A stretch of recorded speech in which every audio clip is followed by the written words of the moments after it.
에스겔 4장 1절에서 3절 말씀을 우리 한 목소리로 함께 읽겠습니다. 시작.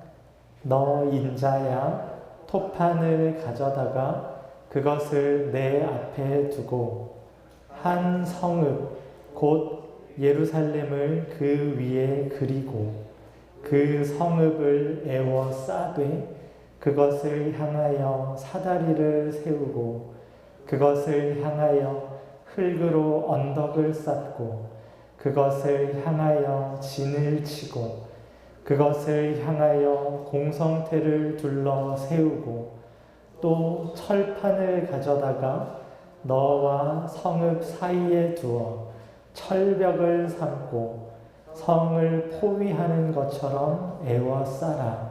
이것이 이스라엘 족속에게 징조가 되리라. 아멘. 네, 오늘 말씀의 제목은 예루살렘 포위입니다. 예루살렘 포위. 예루살렘을 에워싸는 행동을 통해 전하고자 하시는 말씀이 무엇인지 우리 함께 살펴보려고 합니다. 네, 하나님께서 에스겔을 이스라엘 족속의 파수꾼으로 세우셨습니다. 파수꾼으로 세우시면서 이런 미션을 주셨어요.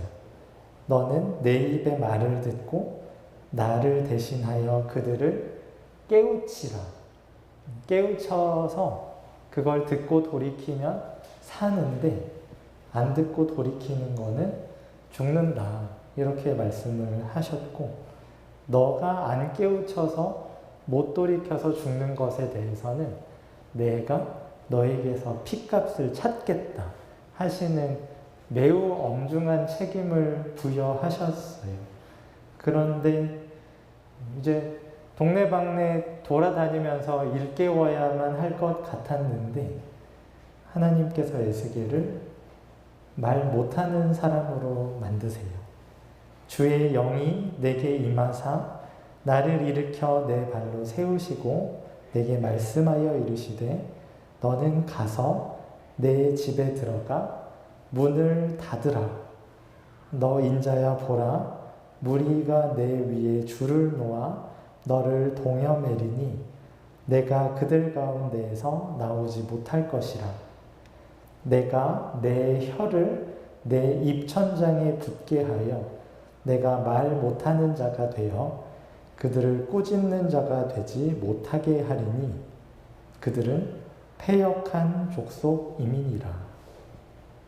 하나님께서 이스라엘의 파수꾼으로 세우신 에스겔을 입천장에 혀가 붙게 하시고 그를 줄로 동여 매신 후에 집에 들여다 놓고 문을 닫으십니다. 이스라엘을 지금 깨우쳐야 되는데 지금 악한 길에서 돌이키십시오. 하나님께서 돌이키는 자는 살려주신답니다. 지금 죄의 유혹에 빠져 있을 그런 위험에 처해 있는 사람들 정신 차리십시오. 하나님께 범죄하면 죽습니다. 이렇게 깨우쳐서 죄들을 못 짓게 하고 죄에서 돌이키게 해야 되는데도 그걸 못하도록 막으세요.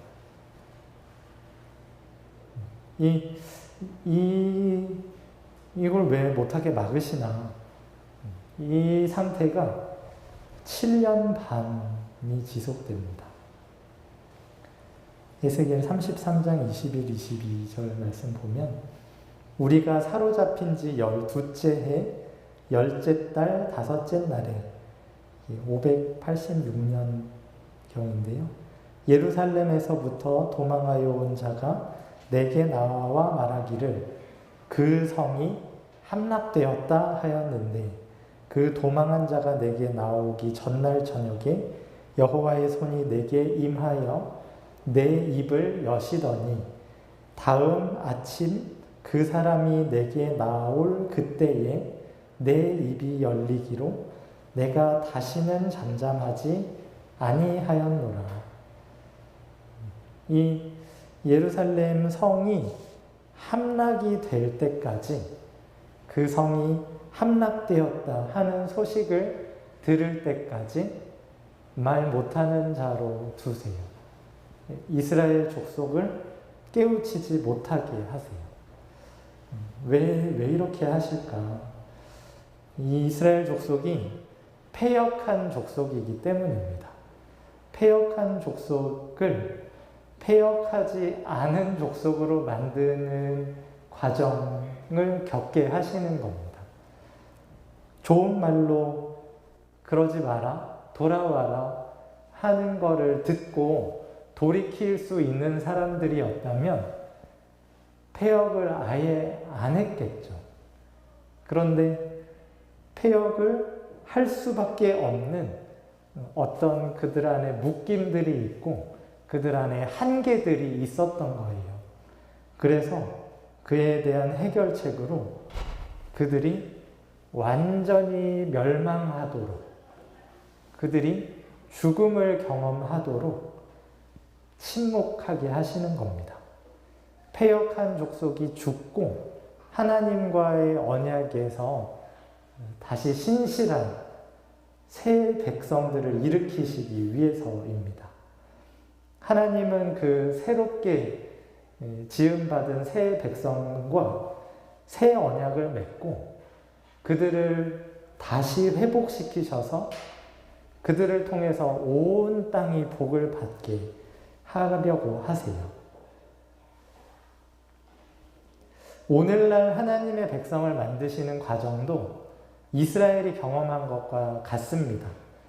하나님께 패역하던 사람, 하나님을 반역하고 하나님께 불순종하고 하나님 대신에 자기 자신을 섬기던 사람이 죽습니다. 그 사람이 죽고 하나님을 사랑하고 하나님께 순종하는 사람이 살아나는 거예요. 하나님의 백성들이 이러한 죽음과 다시 살아남의 과정을 거쳐서 탄생이 됩니다. 그런데 이 죽음과 다시 살아나는 일이 말이 안 되는 거잖아요. 죽었으면 죽었지 뭘 또 다시 살아나겠어요? 이게 말이 안 되는 일이기 때문에 말이 안 되는 일을 하십니다. 하나님 자신이 사람의 몸으로 이 땅에 오셔서 스스로는 죽을 수 없는 우리 죄인들을 대신해서 십자가에 달려 죽으시고 스스로는 살아날 수 없는 이 죄인들을 대신해서 다시 살아나셨어요. 우리는 못 죽고 못 살기 때문에 예수님께서 오셔서 죽으시고 예수님께서 오셔서 살아나셨습니다. 이 사실, 예수님께서 오셔서 우리를 대신하여 죽으시고 우리와 함께 살아나셨다는 이 사실을 우리가 믿는 겁니다. 말이 안 되는 말을 말이 안 되는 방식으로 행하셨다는 것을 말이 안 되는 방식으로 믿게 하세요. 성령님이 오셔서 믿게 하십니다.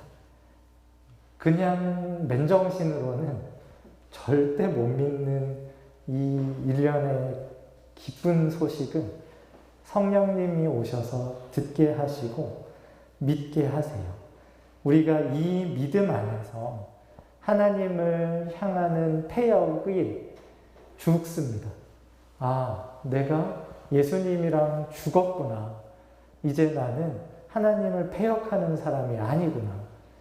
아, 예수님이 살아나시는 것과 함께 나도 살았구나. 이제 나는 예수님을 사랑하고 섬기는 사람이구나. 이러한 믿음 안에서 살아가게 돼요.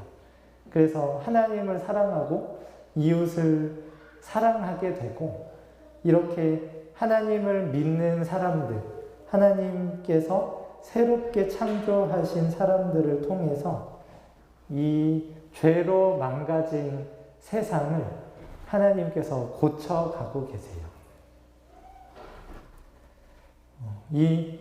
그런데 항상 이게 제일 고비거든요. 믿음. 예수님이 나를 위해서 하신 그 모든 일이 진짜다. 나를 위한 일이다. 하는 거를 믿어야 되는데 이게 진짜 잘 안 일어나거든요. 그래서 성령님께서 오셔서 우리에게 하시는 일이 우리가 어떻게 죽어야 하는 사람들인가를 알려주십니다. 어떤 죄를 지어오고 있고 어떤 심판을 받아야 하는 처지에 있는 사람인 것을 우리에게 일깨우세요. 우리가 어릴 때부터 지금까지 계속해서 해오고 있는 행위들이 우리 딴에는 좋은 건 줄 알고 나를 지켜주고 나를 행복하게 해줄 거라고 생각하고 해오고 있는 그 어떤 행위들이 하나님 앞에서 얼마나 더럽고 얼마나 추하고 얼마나 악한 행위인지를 우리에게 알려주십니다. 그것을 실감하게 하시고 와, 나 진짜 나빴구나. 죽어야 되는구나. 하는 것을 깨닫게 하세요. 그래서 마치 시한부 선고를 받은 사람인 것처럼 울게 하세요. 나의 죽음을 놓고 죽었구나 하면서 울게 하십니다. 이 하나님께서 에스겔을 통해 이스라엘에게 알려주고자 하신 것도 이 내용입니다. 너희가 심판을 받아야 한다. 너희가 너희의 죄로 인해 죽어야 한다. 하는 것을 에스겔을 통해서 일깨우세요. 에스겔이 비록 말 못하는 자로 줄에 묶여서 집에 들어가 문을 닫은 상태에 있지만 에스겔로 하여금 어떤 행동을 하게 하시고 그 행동으로 하나님의 이 임박한 심판에 대한 말씀을 증거하게 하십니다. 우리 오늘 본문의 말씀인데요. 우리 에스겔 4장 1에서 3절 함께 읽어볼까요? 시작. 너 인자야 토판을 가져다가 그것을 내 앞에 놓고 한 성읍 곧 예루살렘을 그 위에 그리고 그 성읍을 에워싸되 그것을 향하여 사다리를 세우고 그것을 향하여 흙으로 언덕을 쌓고 그것을 향하여 진을 치고 그것을 향하여 공성태를 둘러 세우고 또 철판을 가져다가 너와 성읍 사이에 두어 철벽을 삼고 성을 포위하는 것처럼 에워싸라. 이것이 이스라엘 족속에게 징조가 되리라. 아멘. 하나님께서 이 토판, 진흙으로 된 판에 예루살렘 성을 그리게 하시고 그 위에 그 예루살렘 성을 주변에 공성 무기들을 배치하게 하세요. 이 사다리와 공성태와 진과 이런 이 성을 함락시키기 위한 군사 시설들을 다 배치하게 하신 후에 에스겔로 하여금 철판으로 에워싸게 하십니다. 죽는다. 너네 망한다. 하는 거를 이제 시각적인 이미지로 해서 보여주십니다. 너희가 이제 무너질 거야. 망할 거야. 아마 이스라엘 족속들 이제 포로로 같이 그발강가로 끌려와 있던 델아비브에 있던 이스라엘 족속들이 에스겔이 집에서 뭐 하는지를 구경은 할 수 있었지 않겠나 이런 추측들을 합니다. 왜냐하면 포로로 잡혀간 사람들의 가옥이 그렇게 철두철미하게 프라이버시를 보장해 줄 수 있는 이런 완벽한 형태의 집은 아니었다고 생각을 하거든요. 이런 이게 좀 흙이랑 나무랑 좀 주워다가 얼기설기 해놓은 움막 같은 데 지냈을 거라고 생각을 하고, 이스라엘 사람들이 이제 포로로 잡혀와 있던 사람들이 오며 가며 에스겔이 하는 것을 봤지 않았을까. 이렇게 에스겔이 예루살렘을 그렸을 때 예루살렘에서 살던 사람들이니까 우리 고향이다 하면서 봤을 거예요. 그리고 거기 막 전쟁 무기들이 막 배치되는 거를 보면서 또 공격받나? 또 고생하나? 이런 생각을 할 때 그들이 마음에 품었던 은근한 기대는 저렇게 에스겔이 그린 다음에 저 공성 무기들을 하나씩 하나씩 해치워 놓겠지?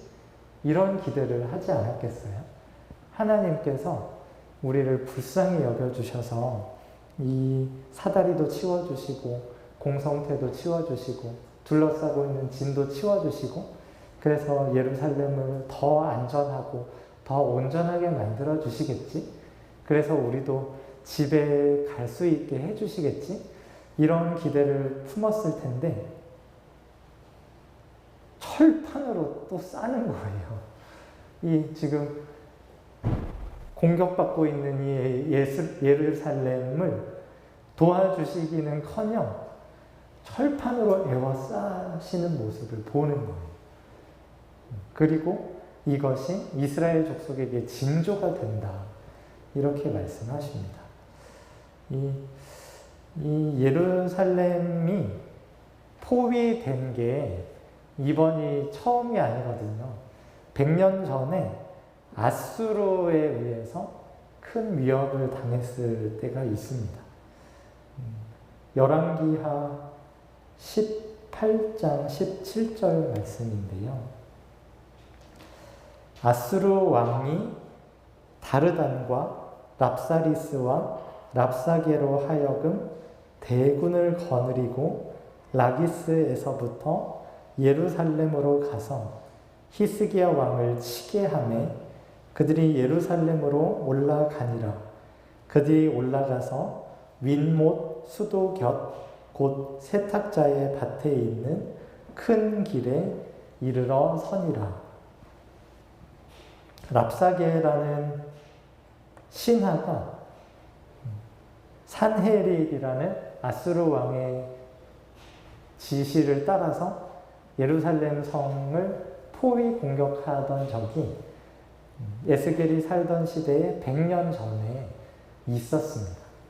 그때는 히스기야라는 왕이 이스라엘을 통치하고 있었고, 그 히스기야 왕이 이 일이 일어났을 때 했던 선택이 기도하는 거였어요. 하나님, 어떻게 하시겠습니까? 저희는 해결할 힘이 없고, 저희는 우리를 둘러싸고 있는 이 군대를 물리칠 능력이 없습니다. 하나님께서 저희를 하나님의 백성으로 삼아주셨고, 저희를 통해서 하나님의 이름을 열방 가운데 드러내겠다고 하셨는데 어떻게 하시겠습니까? 하면서 간절히 기도했어요. 그리고 하나님께서 이렇게 응답을 하십니다.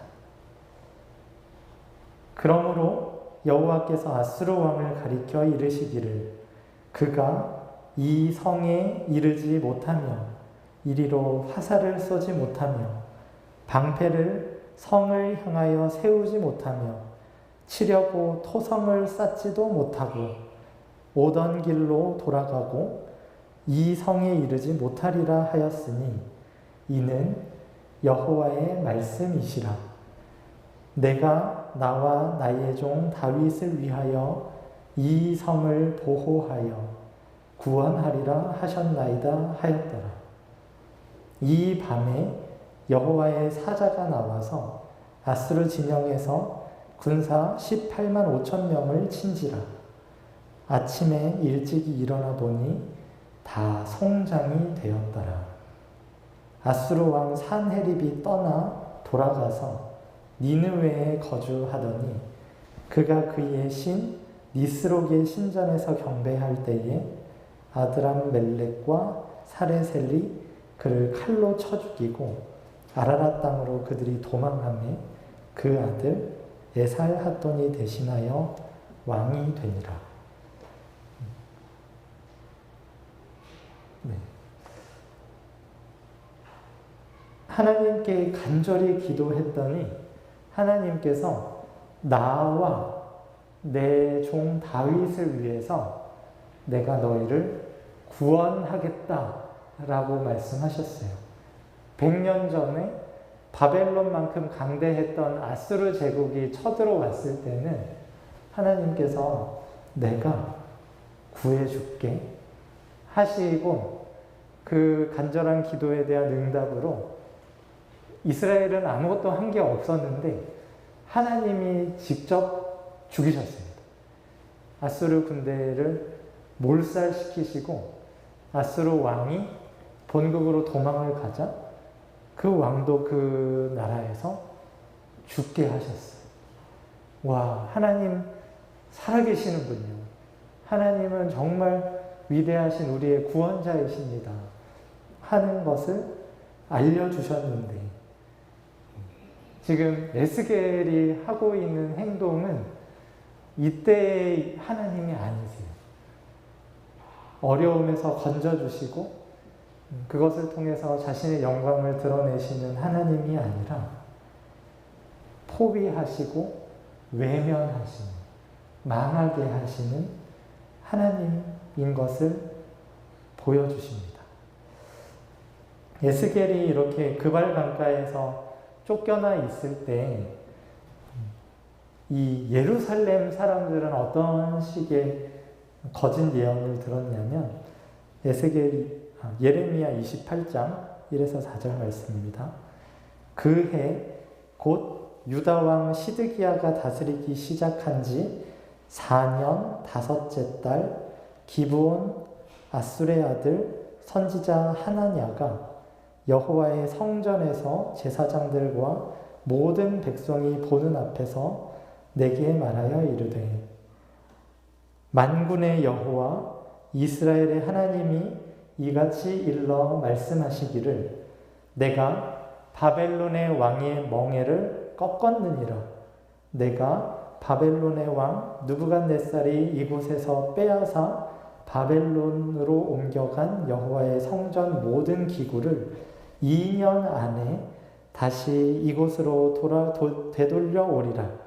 내가 또 유다의 왕 여호야김의 아들 여고니야와 바벨론으로 간 유다 모든 포로를 다시 이곳으로 돌아오게 하리니 이는 내가 바벨론의 왕의 멍에를 꺾을 것임이라. 여호와의 말씀이니라 하니라. 하나냐라는 거짓 선지자가 바벨론 왕의 멍에를 하나님께서 꺾으실 거다. 2년 안에 포로들, 잡혀간 왕 다시 돌아오고 성전 기물들 다시 돌아올 거다. 이렇게 예언합니다. 하나냐는 아마 히스기야 때 하나님께서 하신 이런 일들을 떠올렸을 거예요. 하나님이 하나님의 이름을 두기로 작정하신 이곳을 버릴 리가 없습니다. 하나님께서 우리를 구원해 주실 거예요. 우리를 회복시켜 주실 거예요. 이런 말들을 들었어요. 이런 말을 했어요. 자기 딴에는 하나님이 자기에게 하셨다고 믿었으니까 이렇게 왕 앞에서, 모든 사람 앞에서 다 얘기했겠죠. 그런데 그 말이 하나님으로부터 온 말씀이 아니었습니다.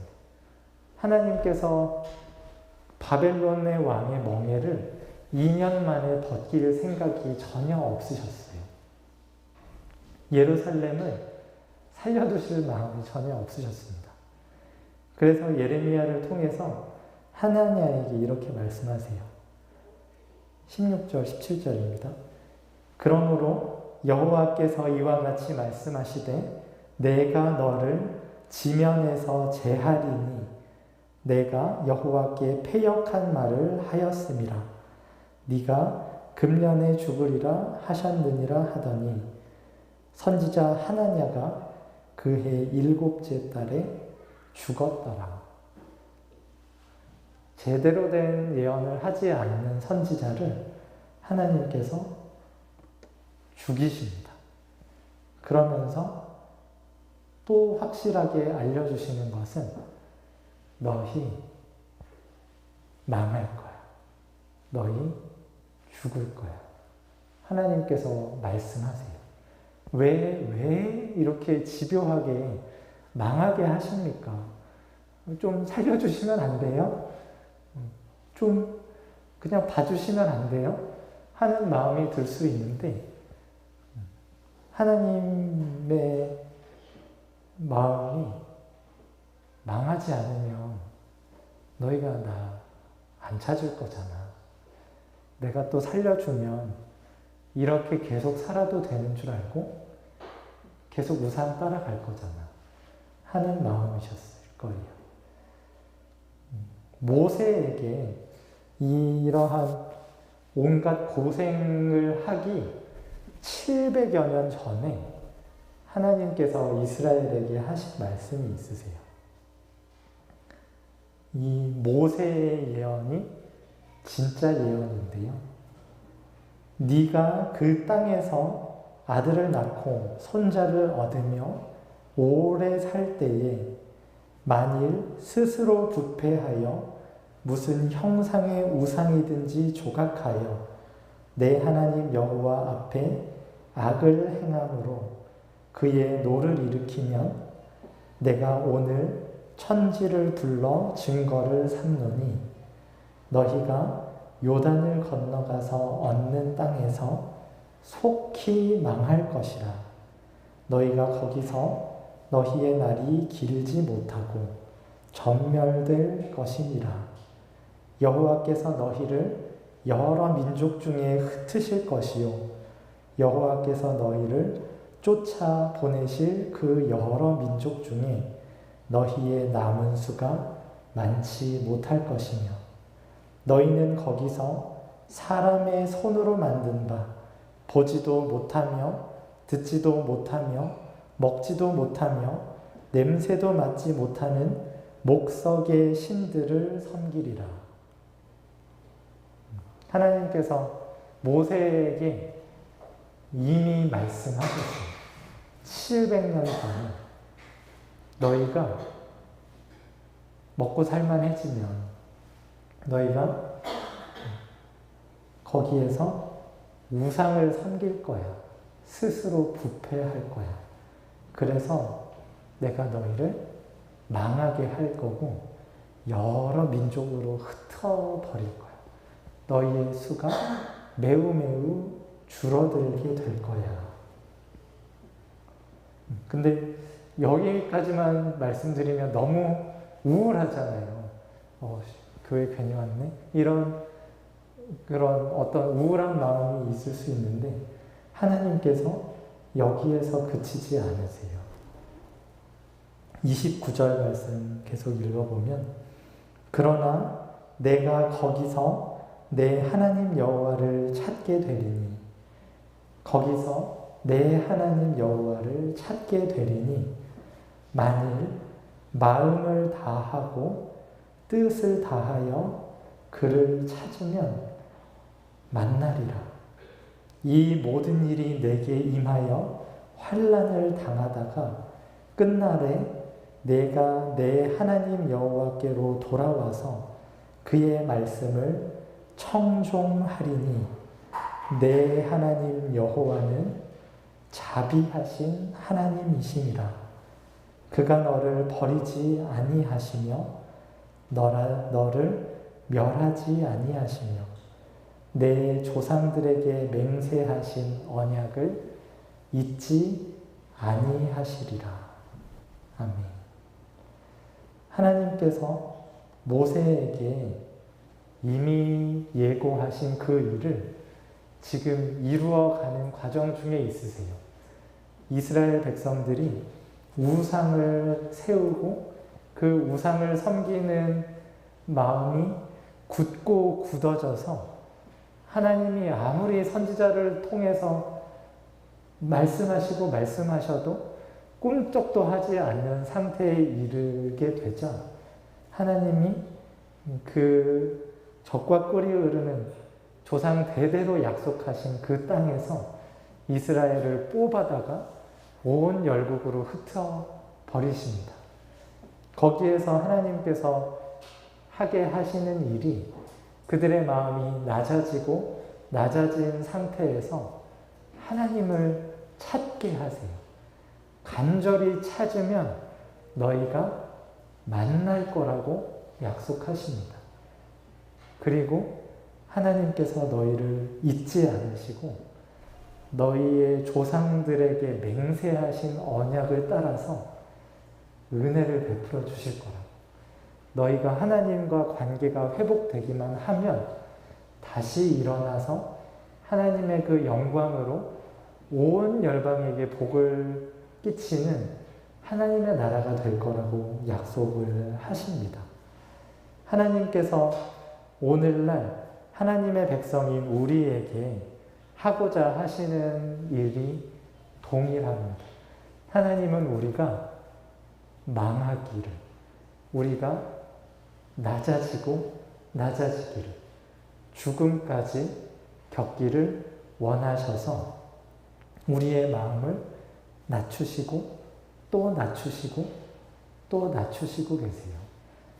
그런 과정을 겪지 않으면 하나님을 찾을 생각을 안 하니까, 하나님을 만날 생각을 안 하니까 하나님께서 그렇게 우리를 낮추시고 우리를 고생하게 하십니다. 성도님들의 삶도 아마 이 정도의 차이, 객관적인 정도의 차이는 물론 있겠지만 주관적으로 스스로 본인이 느끼시기에 내가 제일 힘드시잖아요. 다른 사람들 다 힘들다고 하지만 내가 제일 힘들어요. 내 소원이 이루어지는 것이 없고 갈수록 내가 위태해져만 가는 것 같고 내가 안전하지 않은 것만 같은, 무언가를 잃어버리고 있는 것만 같고 망해가고 있는 것만 같은 느낌을 받으실 거예요. 아마 저 4살짜리부터 70, 80 먹으신 어른분들까지 다 경험하고 계실 거예요. 하나님께서 하나님을 찾으라고, 하나님께 돌아오라고 그런 결핍들, 그런 아픔들을 우리로 하여금 겪게 하세요. 말로는 안 들으니까. 좋게 말해가지고는 하나님 제가 잘못했습니다. 마음을 찢고 돌아오는 것이 너무 더디니까 하나님께서 참고 또 참고 참으시다가 우리로 하여금 실패하게 하시고 무언가를 잃어버리게 하시고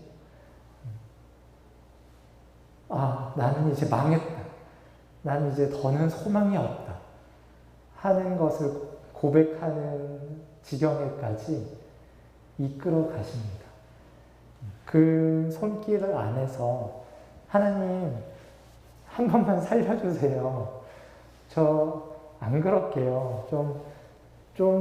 이 어려움 이거 좀 해결해 주시면 안 돼요? 이렇게 접근하시면 이 싸움이 끝나지 않습니다. 죽어야 됩니다. 죽어야 거기에서 하나님과의 관계 회복이 일어나요. 내가 퇴역했습니다. 제가 하나님께 범죄했습니다. 죽음 이외에는 하나님께 어떻게 할 뭐가 없습니다 하는 그러한 낮아짐과 그러한 애통 가운데서 하나님이 당신의 아들을 보여주십니다. 우리에게 세워주신 이 확실하고 변하지 않는 언약을 보여주세요.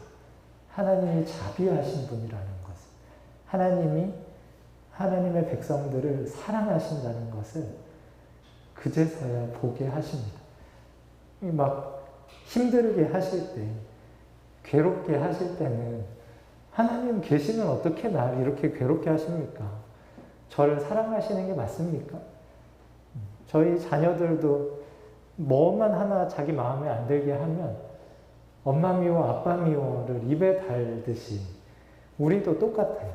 하나님이 하나님의 선하신 뜻을 따라서 우리로 하여금 무언가를 뺏어 가시고 우리가 무언가를 얻지 못하게 하시는 그 모든 과정에서 하나님 미워요.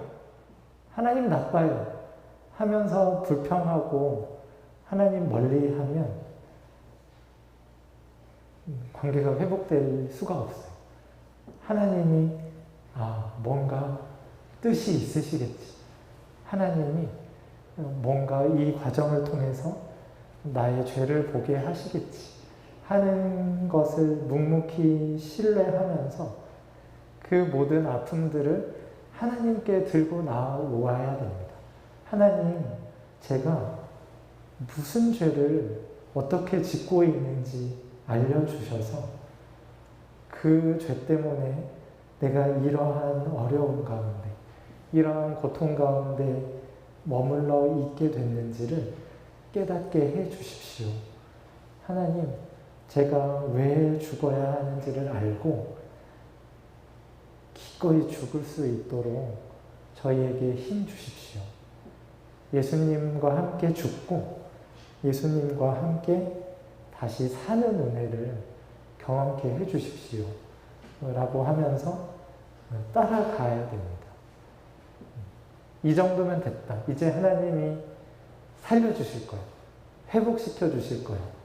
하는 기대가 사실은 거짓 예언일 가능성이 매우 높습니다. 하나님은 우리가 죽을 때까지 우리가 망해서 하나님 아닌 어떤 것도 의지하지 못하게 될 때까지 우리를 낮추실 거예요. 그리고 그 낮추시는 그 모든 과정이 하나님의 사랑입니다. 하나님의 사랑. 우리뿐만 아니라 우리를 통해서 하나님을 만나게 될 온 세상을 향한 하나님의 사랑으로 우리를 낮추시고